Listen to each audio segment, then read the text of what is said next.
Sebenarnya untuk kronologi itu posisi si Juliana ini lagi istirahat sebenarnya posisinya.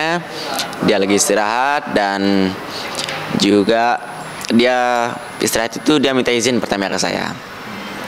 Dia minta izin ke saya untuk beristirahat dan setelah saya memberikan izin, dia istirahat di sana dan saya meminta izin juga ke dia sebenarnya. Saya minta izin juga untuk mengecek 5 orang yang udah duluan, grupnya, timnya yang udah duluan, untuk saya mengecek di depan gitu sekitar 3 menit atau 5 menit karena di sana tempat istirahat juga kemarin. Untuk total timnya itu 6 orang sebenarnya. Ada 6 orang tapi mereka itu beda-beda negara. Karena si Juliana posisinya itu solo traveling sebenarnya. Dia itu solo traveling dan yang 5 orang itu dari negara yang berbeda. Bukan dari Brazil sebenarnya, bukan teman Juliana.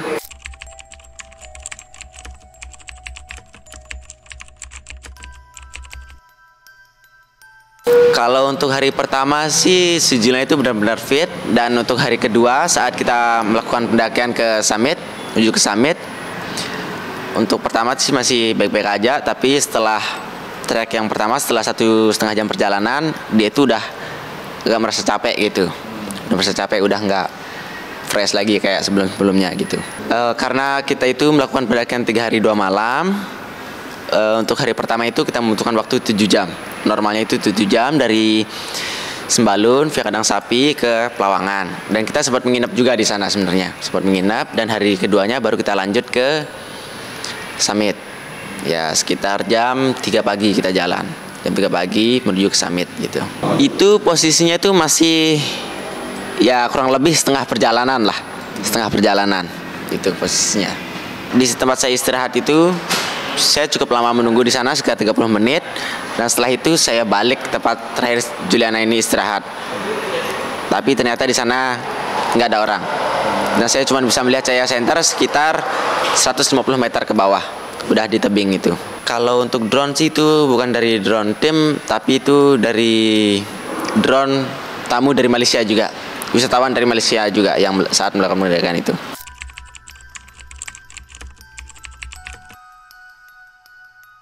Ya untuk di blacklist itu sebenarnya itu cuma dari media aja, tapi untuk surat resminya saya belum menerima itu. Karena kan bahasanya di media itu blacklist sementara sebenarnya di sana. Blacklist sementara, kemungkinan besar dia itu memblacklist saya mungkin ya siapa tahu nanti ada panggilan dari Polsek atau Polres untuk meminta keterangan, karena ini kan belum benar-benar selesai, belum clear, kemungkinan itu saya di blacklist. Nah, maksudnya sedih juga nggak sih Bang, kan Abang menjadi guide pada akhirnya ya, turut disalahkan dan sebagian orang bilang Abang sebagai tumbal. Ya, saya di sini ya sedih, tapi saya berusaha untuk menerima konsekuensi yang ada gitu. Saya terima ini semuanya. Nah sebenarnya kalau dari kondisi seperti ini, untuk keamanan sih seperti apa sih Bang? Apakah memang harus mengikuti apapun dari kata-kata guide atau seperti apa untuk para pendaki sendiri? Untuk para pendaki sih seharusnya seperti itu. Dia harus mengikuti kata guide karena kita udah briefing dia juga gimana kondisinya. Jadi sebenarnya mereka itu harus mengikuti kata-kata guide gitu sebenarnya. Biar lebih aman dan safety itu dah.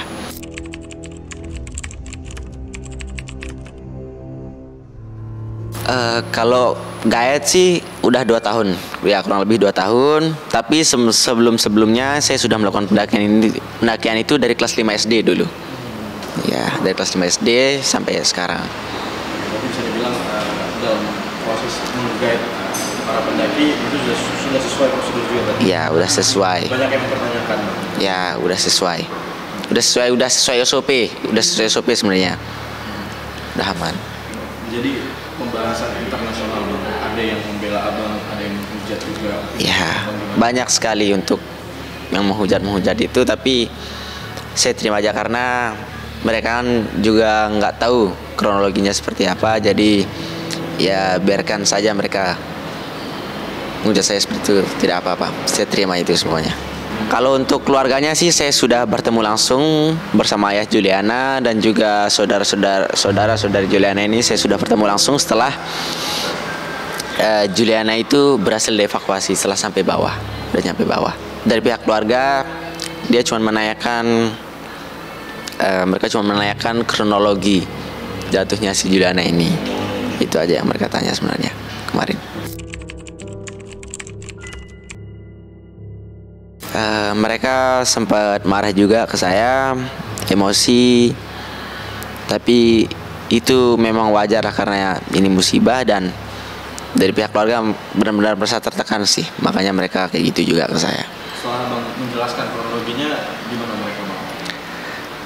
Setelah saya menjelaskan dan saya memberitahu juga karena saya sudah berusaha memberikan pertolongan pertama kepada pihak keluarga, tapi ya emang karena keterbatasan alat dan juga itu posisinya benar-benar bahaya juga, membahayakan diri saya sendiri, makanya saya saya bisa melakukan itu aja sebenarnya. Saya tidak bisa melakukan lebih. Jadi saya meminta maaf aja atas ya kegagalan saya ini.